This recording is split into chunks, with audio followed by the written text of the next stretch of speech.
अनन्य प्रेम की प्राप्ति के लिए अब हम साधन बताते हैं। बाबा कह रहे पहले अपने इष्ट देव की बाह्य मूर्ति सेवा विराजमान करनी चाहिए, या नाम सेवा सेवा विराजमान करनी चाहिए, और उस बाह्य सेवा को साक्षात समझ करके करना चाहिए। साक्षात समझ कर, साक्षात विराजमान है ऐसा भाव। बाह्य पूजा के साथ साथ मानसिक सेवा का बहुत बड़ा योग है, और यह बाह्य सेवा से ही मानसिक सेवा प्रारंभ हो जाती है। सेवा तभी पूर्ण होती है जब आप पहले उसका चिंतन करेंगे। चिंतन नहीं करेंगे तो सेवा पूर्ण नहीं होगी, वास्तविक सेवा सही नहीं हो पाएगी। पहले आज श्री जी को कौन सा पोशाक धारण कराना है, कौन सी पत्रावली करनी है, और कैसे केशपाश समा, आज कौन से कुंडल, अच्छा ऐसे कुंडल ऐसे ऐसे, और आज भोग में क्या क्या, ये भोग में ऐसे श्री जी यहाँ विराजमान होंगी, ऐसे होगा, ऐसे छत्र होगा, ऐसे भोग लगेगा। पूरी मानसिक चिंतन होता है, फिर वो सेवा प्रगट में होती है। तो प्रगट सेवा ही मानसिक सेवा में पहुंचा देती है। पूज्य बाबा कह रहे गोपीजनों की तरह प्रेम प्राप्ति के लिए सबसे पहले अपने इष्ट का चयन और इष्ट की अनन्यता। इष्ट की अनन्यता, इष्ट की अनन्यता में आ गया अपने इष्ट का नाम जपना, अपने इष्ट का मंत्र जपना, अपने इष्ट का ही गुणगान करना, अपने इष्ट के विषय में ही सोचना, ये सब आ गया। फिर इष्ट के श्री विग्रह की, मूर्ति की, छवि की, नाम की सेवा विराजमान करना। और जैसे गृहस्थ है तो जितने याम कर सके, जितना कर सके, लेकिन अगर विरक्त है तो 8 पहर की सेवा। हमारे पास और कोई काम नहीं, हमारी जिम्मेवारी है 8 पहर की सेवा। बाह्य पूजा, मानसिक पूजा, दोनों साथ साथ चलती हैं उपासक की। ध्यान दे करके अगर आप सेवा करोगे तो देखोगे आपकी मानसिक सेवा होगी। आज वो वाली नथ पहनानी है, वो ऐसे धारण करानी है, हाँ आज इस रंग की पत्रावली, इस रंग की चोली, इस रंग के ऊपर चुनरी, और इस रंग का लहंगा, और ऐसे ये जो हो रहा है ना, ये मानसिक सेवा हो रही है, बहुत बड़ी चीज हो रही है। देखो आप लोग जो चिंतन करते, आज फूल बंगला ऐसे बनाना है, आज ऐसे, बहुत बड़ी सेवा हो रही। आज श्री जी की रसोई, ये मानसिक जो सेवा, और बहुत जोर की सेवा, प्रगट सेवा का फल है मानसिक सेवा, और मानसिक सेवा ही सिद्धावस्था को प्रदान करती है। ये बात ध्यान दीजिए। और जो इष्ट का नाम मिला है वो केवल जबान से ही नहीं, चिंतन के साथ होना चाहिए। प्रेम की बात कर रहे हैं, केवल हम जबान से रट रहे मंगल है, लेकिन यहां कह रहे गोपी प्रेम की बात, गोपी जैसा प्रेम, उसका चिंतन होना चाहिए। जैसे राधा राधा, तो हमारा चिंतन भी हो रहा है। बाह्य जप से बहुत समय लगेगा, जब बाह्य जप और आंतरिक चिंतन दोनों एक साथ होंगे, बहुत जल्दी वासनाओं का नाश होकर आनंद की उत्पत्ति होती है। केवल बाह्य जप से बहुत काल के बाद लाभ मिलता है, बाह्य जप के साथ आंतरिक ध्यान से बहुत जल्दी लाभ प्राप्त होता है।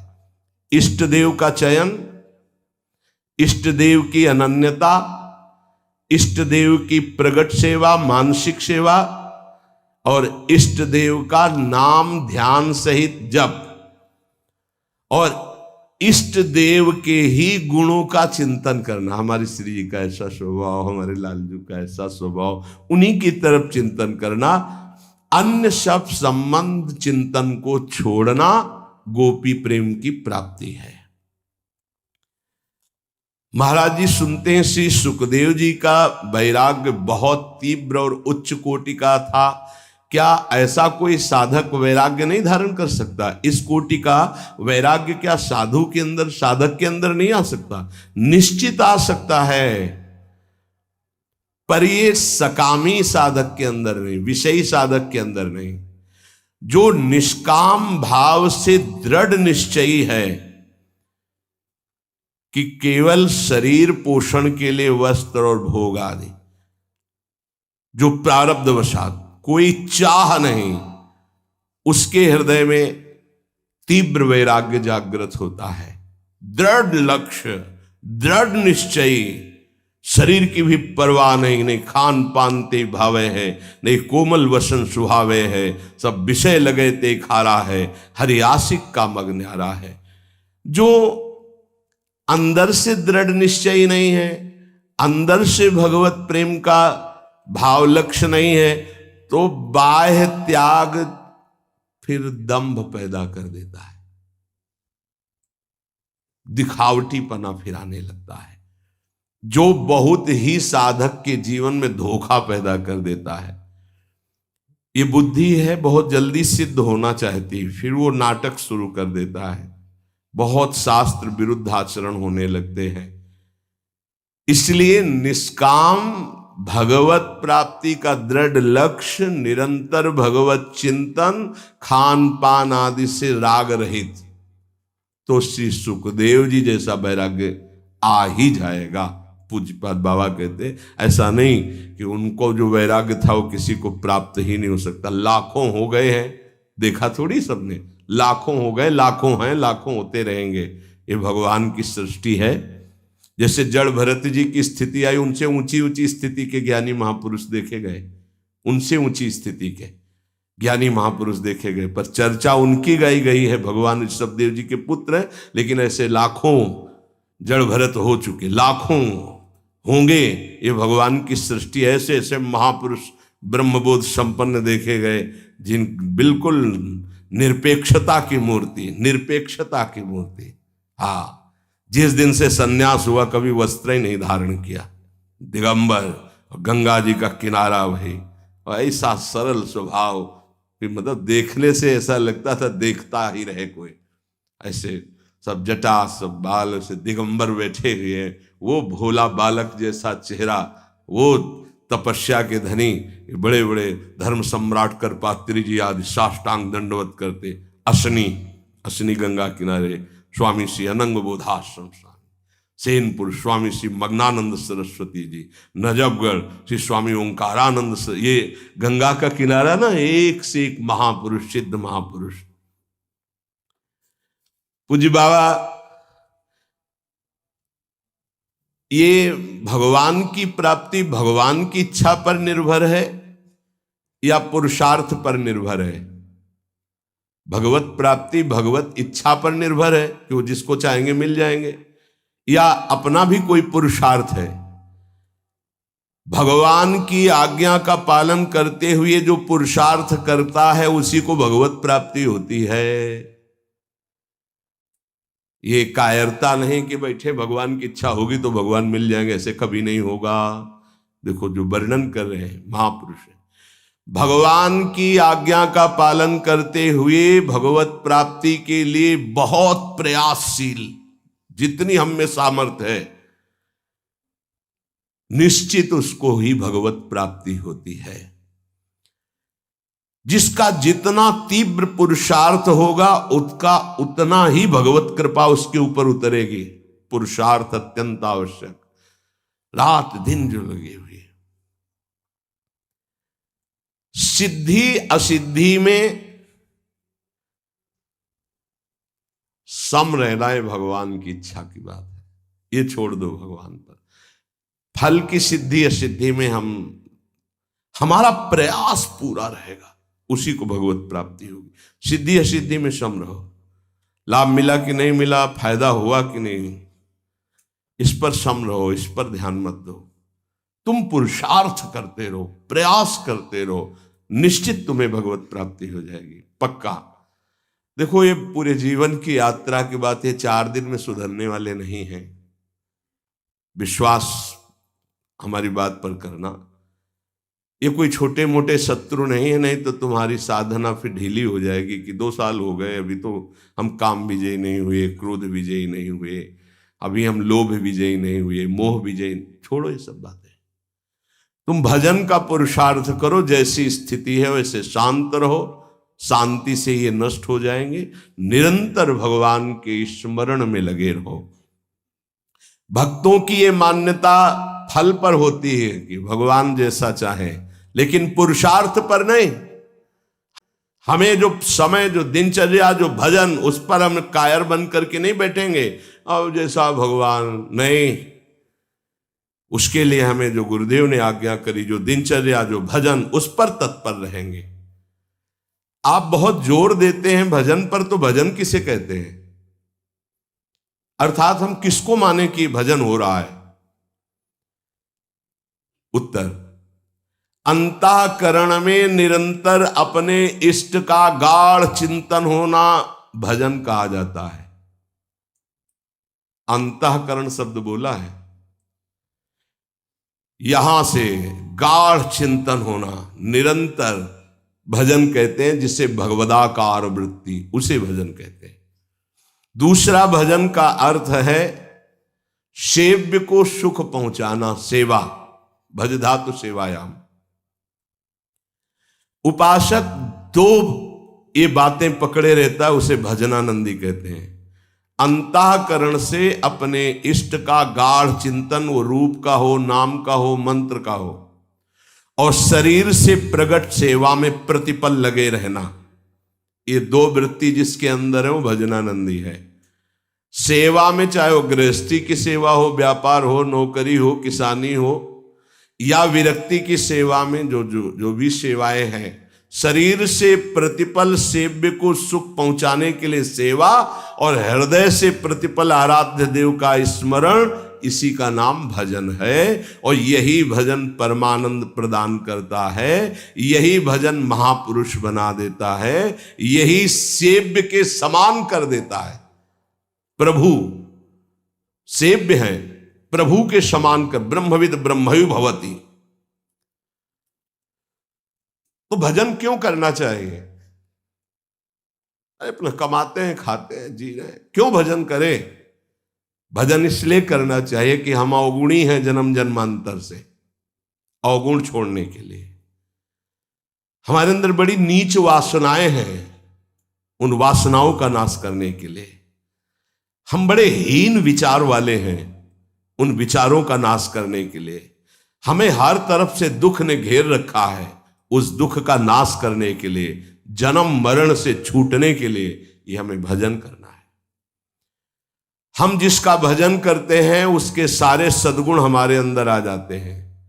अतः हमें नाशवान वस्तु व्यक्ति का भजन नहीं करना, अविनाशी का भजन करना है। वो है श्री भगवान। भजन करने से सबसे बड़े भगवान है तो सबसे बड़ा बन जाता है। ये दीनहीन विचार, ये दुख, ये दुविधा, ये संशय, दरिद्रता, जन्म मरण, ये सब कूड़ा करकट खत्म हो जाता है। इसलिए भजन करना अत्यंत आवश्यक है। भजन करना अत्यंत आवश्यक है। इससे विशेष लाभ क्या होता है? भजन से विशेष लाभ यह होता है कि जहां से हम बिछुरे थे वहीं हम पहुंच जाते हैं। कहां से बिछुरे हैं? प्रभु से। ममैवांशो, कितना गलत हो गया है।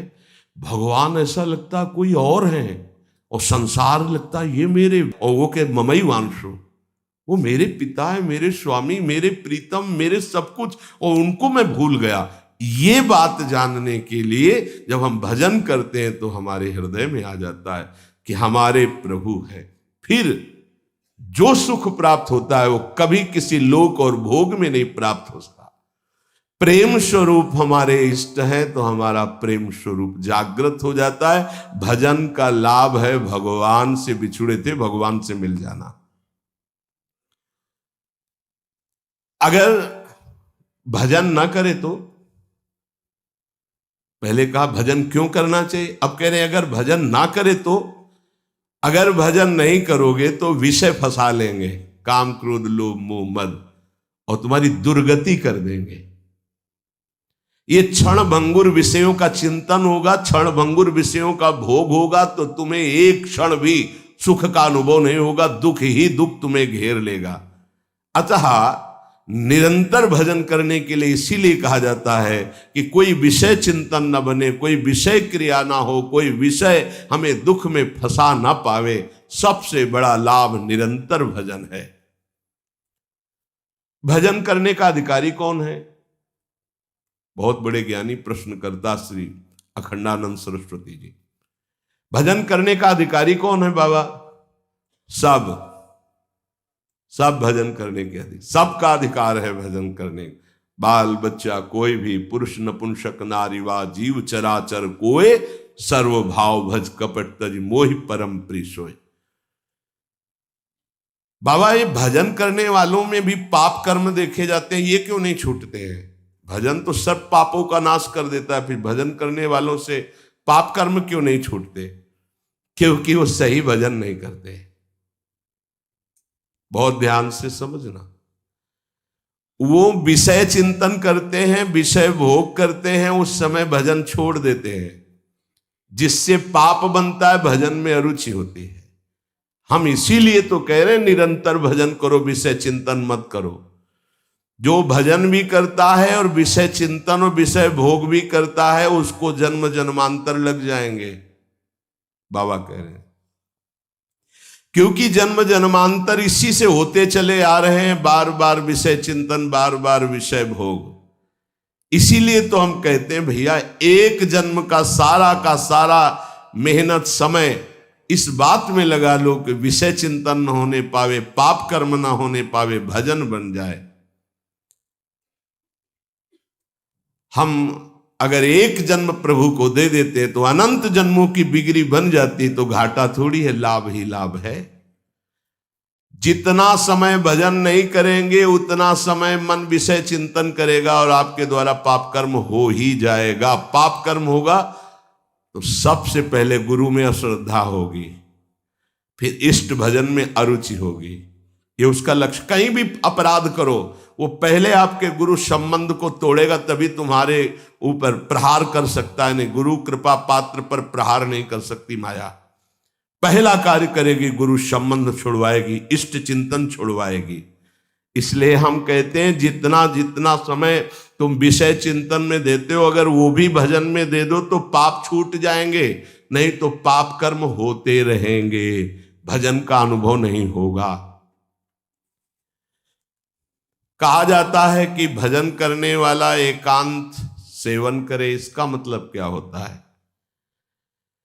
क्योंकि हम जब वृत्ति को एक ईश्वर में, प्रभु में लगाना चाहते हैं, तो यदि हम ज्यादा भजन विरोधी व्यक्तियों का संग करेंगे, व्यवहार करेंगे, खान पान करेंगे, तो हमारी वृत्ति भजन में नहीं लगेगी। हमारा खान पान, हमारा व्यवहार एकांतिक होना चाहिए। कैसा एकांतिक? हम 501 ही प्रभु का नाम जपने वाले पा रहे हैं तो हम अकेले पा रहे हैं, ऐसा समझ लो। और 2 व्यक्ति हैं, एक विषयी है, प्रपंची है, तो मान लो हमारा भारी कुसंग हो रहा है। हम 500 में भी एक हैं और वहां एक में भी हम भारी प्रपंच में फंसे हुए हैं। ये एकांतिक भाषा को समझ लीजिए। हम इतने लोग बैठे हैं इस समय, सब एकांत है। बोलो किसके मन में क्या चल रहा है? एक प्रभु की चर्चा सुन रहे, तो हम सबका मन एक ही है। एकांत का मतलब होता है अपने इष्ट के अनुरागियों का ही संग करना, अपने इष्ट में ही प्रीति हो ऐसा खान पान व्यवहार करना। इष्ट विरोधी वृत्ति, इष्ट विरोधी व्यक्ति, इष्ट विरोधी व्यवहार, इसका त्यागी सदैव एकांतिक ही माना जाता है। एकांत में कमरे में पड़ा है, इष्ट विरोधी चिंतन कर रहा है, प्रपंची। एक केवल साथ चल रहा है, वो इष्ट विरोधी व्यवहारी है, प्रपंच। 1000 लोग एक साथ बैठे हुए हैं इष्ट के अनुकूल, वो एक माना जाएगा। वैसे मुख्य बात भजन करने वालों को क्या नहीं करना चाहिए? तो मुख्य बात है प्रवृत्ति में रहने वाले लोगों का संग नहीं करना चाहिए। प्रवृत्ति विषय भोगों में। पूज्य स्वामी जी ने पूछा भजन करने वाले को मुख्य सावधानी क्या रखनी चाहिए? तो बोले मुख्य सावधानी है कि प्रवृत्ति में रहने वालों का संग नहीं करना चाहिए भजनानंदी को। क्यों? एक प्रवृत्ति देखी मैथुन धर्म की सौभरी जी ने, तो 50 ब्याह किए। तब उन्होंने श्लोक लिखा, संगम त्यजेत मिथुन व्रतिनाम मुमुक्षु सर्वात्मना न विसजेत बहिरिंद्रियाणि। अय मुमुक्षु, संसार से मुक्त होने वाले साधक, ये जो मैथुन प्रवृत्ति में युक्त जन है, इनका संग भूल के भी मत करना। उनमें परमाणु है ऐसे, वो तुम्हारे को विचलित कर देंगे, तुम्हारे भजन को छीन लेंगे, तुम्हारा भजन का मार्ग अवरुद्ध हो जाएगा। संगम त्यजेत मिथुन व्रति नाम, यही बाबा ने बताया। भजन करने वालों को विशेष त्याग की बात क्या है, क्या ऐसा है जो उनको बिल्कुल नहीं करना चाहिए? तो बोले जो प्रवृत्ति में, संसार के भोगों में है, निवृत्ति मार्ग के उपासक, भगवत प्राप्ति के मार्ग के उपासक, उनका संग नहीं करना, उनके साथ चलना, उनसे संभाषण करना। ऐसा अगर भगवत चर्चा जनित प्रश्न है, आप उत्तर देने की क्षमता रखते हैं, इसके बाद राग नहीं करेंगे। क्षमता का मतलब समझते हो? जैसे हम आपसे संभाषण किया, अब आपकी याद नहीं आनी चाहिए संभाषण हटने के बाद। अगर आपकी छवि आई हमारे दिमाग में, आपका चिंतन हुआ, तो इसका मतलब आप अभी अधिकारी नहीं हैं। लाखों से संभाषण हो, लेकिन सब में राधा वल्लभ लाल की ही स्मृति रहे, राधा वल्लभ लाल एकांतिक में ध्यान में रहने चाहिए, एक भी छवि बाहरी नहीं आनी चाहिए, तब वो अधिकार प्राप्त होता है समाज सेवा का उपासक को। अधिकाधिक भजन में प्रवृत्ति करने वाले को ऐसे संग का त्याग करना चाहिए। बहुत जोरदार का संग होता है प्रपंच का। जैसे संत संग की महिमा है, ऐसे प्रवृत्ति मार्ग के संग की भी महिमा है। सीधे प्रवृत्ति में उतार देते हैं, सीधे प्रवृत्ति में। बहुत सावधान, बहुत सावधान। ये महापुरुष जन ऐसे नहीं बोल रहे, बहुत सावधान। प्रवृत्ति मार्ग के जनों का संग करना सबसे ज्यादा त्याज्य विषय भजन करने वालों को है, ये ध्यान रखें। बहुत तरह से फंसाव हो जाते, बहुत तरह से जलना पड़ता है, जलना पड़ता है, महसूस होता है कि हमने गलत किया, जो हमने स्वीकार किया वो गलत किया, महसूस होता है। पर एक बार स्वीकृति हो गई तो कुछ भी हो, इनका बेड़ा पार होना चाहिए। जिद्दी स्वभाव संतों का होता है, पर महसूस होता है। जब तक वैराग्य की प्रबल भूख न जागृत हो जाए और जब तक भगवत प्राप्ति का दृढ़ लक्ष्य न हो जाए, तब तक संग नहीं करना चाहिए। नहीं, रंग जो है वही चढ़ेगा जैसा हम करते हैं। महाराज सकाम भक्ति सुनते हैं और निष्काम भक्ति सुनते हैं, तो इसका क्या मतलब है? सकाम भक्ति और निष्काम भक्ति का अंतर क्या है? जो केवल प्रभु को चाहता है उसे निष्काम भक्त कहते हैं, और जो प्रभु से चाहता है उसे सकाम भक्त कहते हैं।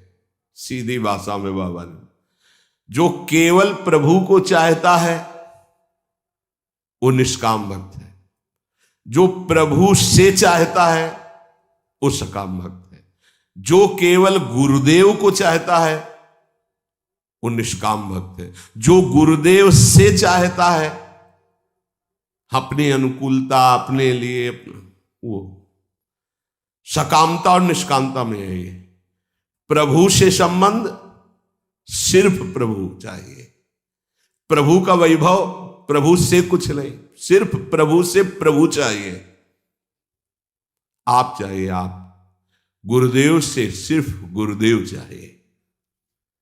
आप अपने स्वरूप में स्थित हैं, आप अपने स्वरूप का बोध करा दीजिए।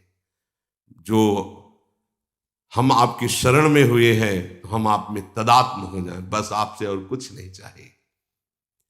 केवल प्रभु से कोई चाहना, प्रभु से प्यार ना होना सकामियों का लक्षण है। प्रभु से कुछ न चाहना, केवल प्रभु से प्यार करना, यह निष्कामियों का लक्षण है। ऐसे बड़े बिरले निष्काम। और महाप्रभु अपने धर्म के लिए तो कहते हैं, सबसे पहले कह रहे सबसो हित निष्काम मति, कोई चाह नहीं। सुना है कि परा भक्ति और ज्ञान में कुछ अंतर रहता है या नहीं? आपका क्या विचार है? क्योंकि पराभक्ति और ज्ञान दोनों अलग अलग है, पर है कैसे? तो हम तो नारायण स्वामी के विचार को ही स्वीकार करते हैं। पूज्य बाबा कह रहे हैं पराभक्ति और ज्ञान में तनिको नाही भेद, नारायण मुख्य प्रेम है, कहे संत अरु वेद। जब पराभक्ति को उपासक प्राप्त होता है तो उसमें शुद्ध ब्रह्म बोध भी रहता है और भगवत प्रेम भी रहता है। ये बड़े आश्चर्य की बात है। गीता जी में तो संकेत रूप में बोध को ही प्रधान कहा। ब्रह्मभूता प्रसन्नात्मा न शोचति न कांक्षति, समा सर्वेषु भूतेषु मद भक्तिम लभते पराम। मेरी पराभक्ति का परम लाभ क्या हुआ कि ब्रह्मभूत हो गया। और बाबा नारायण स्वामी के दोहे से कह रहे कि पराभक्ति में एक चमत्कार विशेष ये होता है कि उसे ब्रह्मबोध भी हो जाता है, आत्मस्वरूप का बोध भी, और भगवत प्रेम भी हो जाता है। पराभक्ति और ज्ञान में तनको नाही भेद, पर इतना है कि इसमें मुख्य प्रेम भगवदाकार भी रहता, स्वरूप बोध भी हो जाता है, जो पराभक्ति को प्राप्त हो जाता है। भगवत प्राप्ति के अनेक मार्ग हैं। एक पुरुष के द्वारा कई मार्गों में नहीं चला जा सकता, इसलिए साधक एक मार्ग का चयन कर ले और अपने गुरु प्रदत्त भजन भक्ति का विस्तार करे, आगे बढ़ाता चला जाए। इतना जरूर ध्यान में रहे कि भक्ति में विषय सुख नहीं है। अगर विषय सुख की आकांक्षा करेगा तो भक्ति अंतर ध्यान हो जाएगी। ऐसा मान ले कि हमारे भाग्य में नहीं है, मान लो ना, पर बड़े भाग्य हैं, कोई भाग्यहीन थोड़ी हो। ये जो विषय सुख है ये तो पापियों को भी प्राप्त है। सुत दारा धन लक्ष्मी पापियों के घर होए, संत समागम हरि कथा तुलसी दुर्लभ। तो तुम्हारा दुर्भाग्य नहीं है, तुम उससे हंसने के लिए तैयार हो रहे हो, उसके साथ खेलने के लिए तैयार हो रहे हो, जो बड़े बड़े मुनियों के भी ध्यान में नहीं आते। तुम्हारे भाग्य ऐसे नहीं है। ध्यान मुनि मन ध्यान धरत, थोड़ा अपने लक्ष्य की तरफ। और जब निकस कुंज ठाढ़े भय और भुजा परस्परंस, जब इनको तुम देखोगे तब कैसा होगा? आनंद समुद्र प्रिया प्रीतम। उपासक विषय सुख भक्ति में बहुत बाधक है। जिसको भक्ति की सिद्धि करनी है, प्रेम प्राप्त करना है, तो विषय सुख से बचना चाहिए। मन में लागी चटपटी कब निरखूं घनश्याम, तो नारायण भूल्यो सभी खान पान विश्राम। ये दोहा एक संत भगवान थे, गंगा के किनारे मिले थे, ये बार बार कहते थे, जो बड़ी मस्ती में गाते थे। मन में लागी चटपटी कब निरखूं घनश्याम, नारायण भूल्यो सभी खान पान विश्राम। विषय सुख भक्ति में नहीं। ब्रह्मादि के भोग सब विषम लागत ताहि, नारायण ब्रज चंद की लगन लगी है जाहि। जब विषय सुख का सेवन साधक करने लगता है तो प्रभु का चिंतन छूटने लगता है, प्रभु में सुख नहीं लगता है। ये सबसे बड़ी कमी की बात। अगर आपको भजन करते प्रभु में सुख नहीं लग रहा तो आप कहीं विषय सुख ले रहे हैं।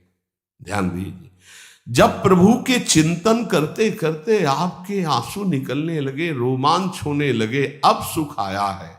इसलिए कुछ समय तक ये झूठे विषय सुख से बचो।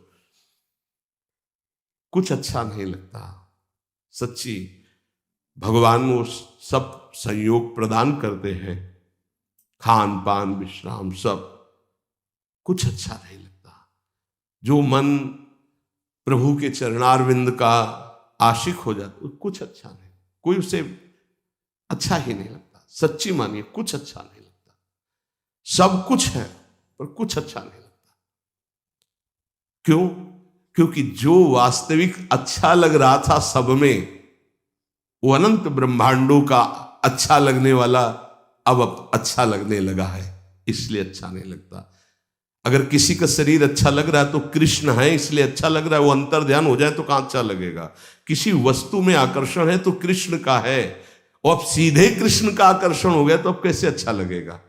इसलिए विषय सुख का त्याग करते हुए, विषयी पुरुषों के संग का त्याग करते हुए, हृदय से निरंतर इष्ट चिंतन और शरीर से अपने कर्तव्य कर्म रूपी सेवा, इसी से भगवत प्राप्ति, इसी से प्रेम प्राप्ति, इसी से तत्व